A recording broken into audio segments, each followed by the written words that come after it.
Well, Hey toy fans, Aaron here. Tonight taking a brief pause from looking at the retro collection figures to look at Jabba's Palace Adventure Set. This is a Walmart exclusive and comes packaged with 2 vintage collection carded figures in the small little box. So I guess I imagined it would have been a little bit bigger. Well, let's head to that table and check this one out.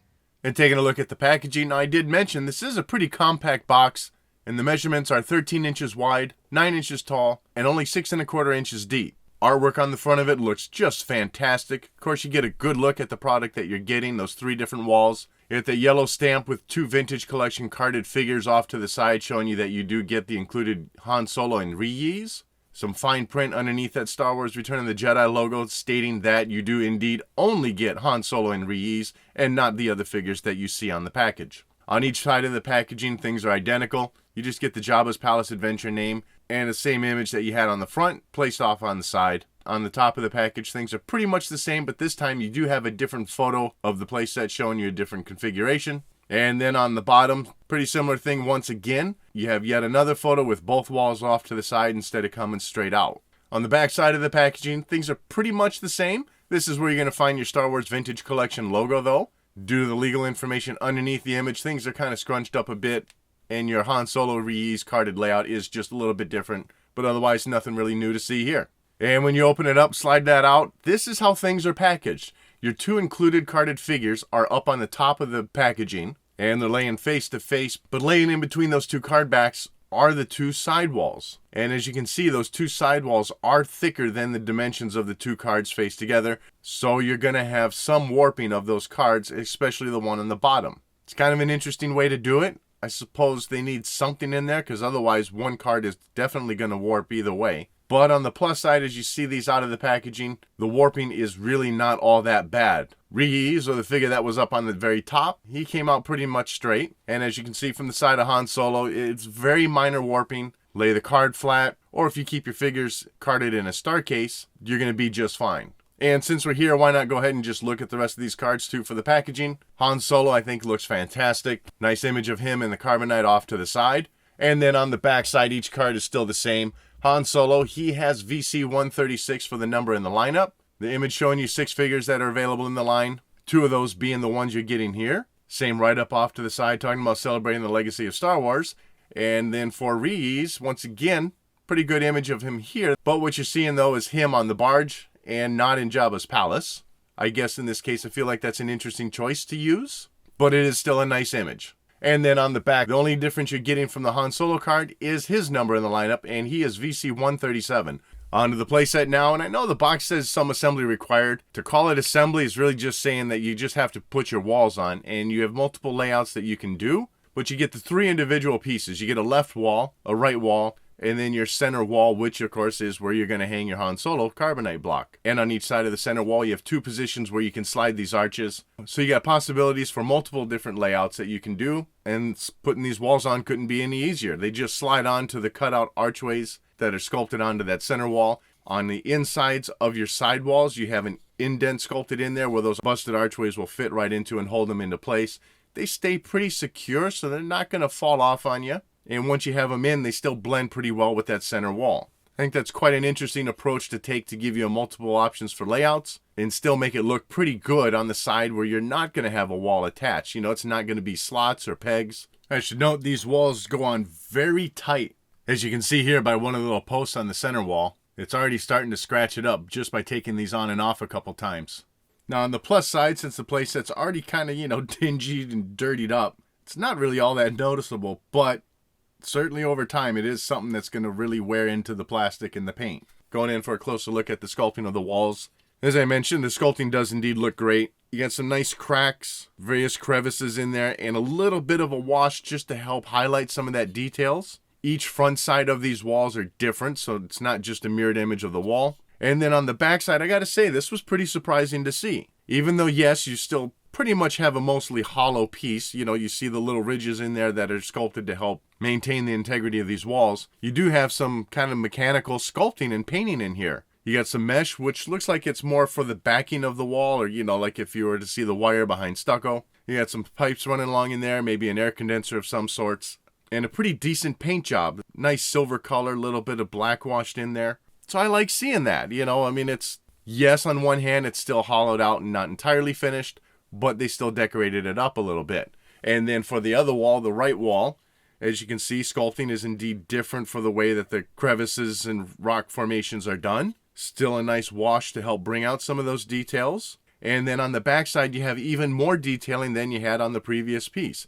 More pipes, maybe another air condenser or something, or whatever that would be. But then running down along the side, that thinner panel, you've got even more detailing done. And now for that center wall, which is really the focus point of this playset, and really looks quite amazing.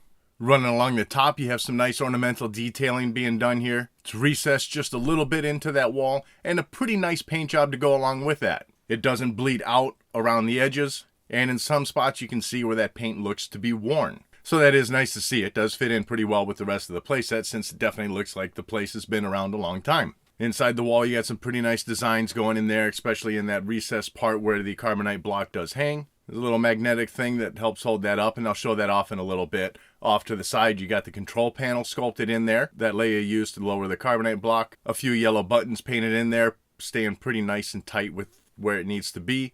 Silver painting for the pipes running to this little block and down. Looks pretty good. Along the bottom where you got those small steps, you got some grates sculpted in there. Pretty nice painting for that. And those little slots for the grates are hollowed out. So if you wanted, you could stick some LEDs underneath or something, give it a little bit of light. Off to the sides of this area, get some animal heads mounted to the wall. And those are permanently attached on. You're not going to remove those or anything. The one on the left certainly needs no introduction. That's your Tauntaun head. Wonderful sculpting to it. Great paint job also. We would be quite lucky if we actually received a head that looked this good, released as a beast assortment. And speaking of which, I do have the vintage collection version of the Tauntaun here, and it's pretty hard to show off, but the scaling of this head does match up pretty well to the 3 3/4 inch version, so that's pretty cool to see. So in terms of size, this thing is scaled pretty appropriately. The animal off to the right side, which is a Jabba, same thing here. Very nice sculpting, great paint job to go along with it. So I really appreciate for these animal bust heads that they didn't skimp out on the detailing of the sculpt or the painting of the heads. Just helps add a little more realism to this playset. Down below the Tauntaun, you got some broken wall there. That mesh that we saw on the back of those side walls are also showing through here. Along the top of this centerpiece, you got 3 other grates sculpted in there.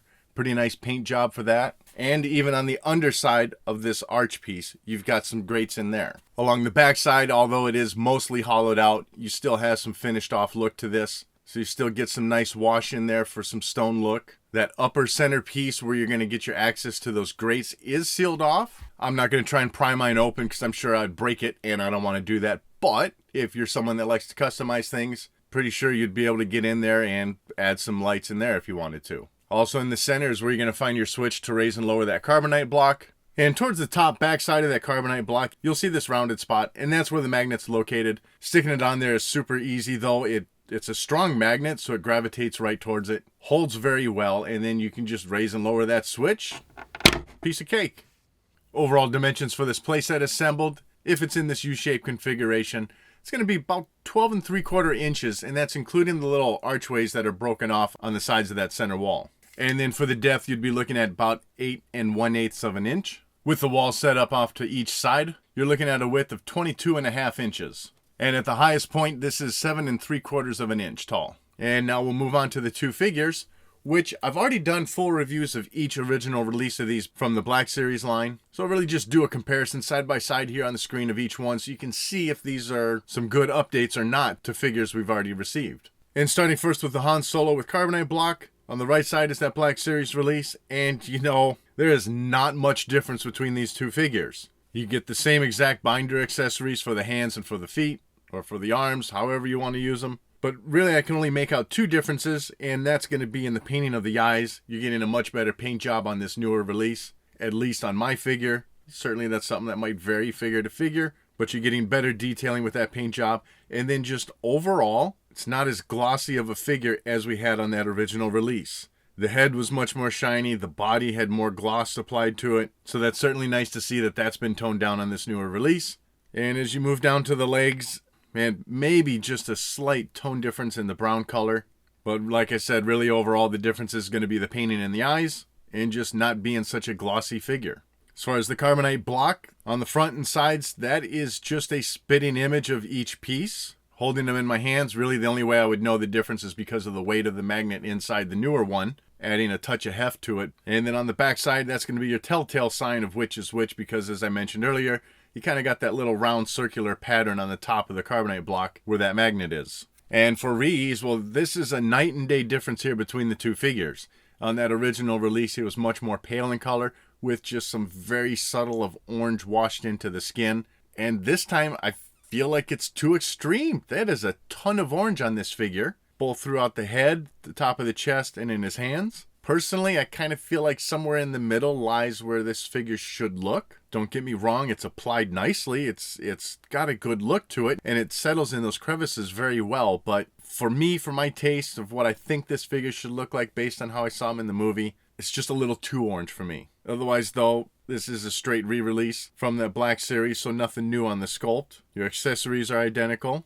And even the coloring of his uniform seems to be matching up really well. And happily on my newer figure, his legs are both correct. On that Black Series 1, it turned out that I had 2 right legs for his feet. I wonder if I noticed that when I did the review. I sure hope so. So as I said, I'm not going through a full review on these. I did that already. I'll put a link below in the description for the review of each of these figures. Overall, for a playset, $50, getting you the Jabba's Palace environment piece.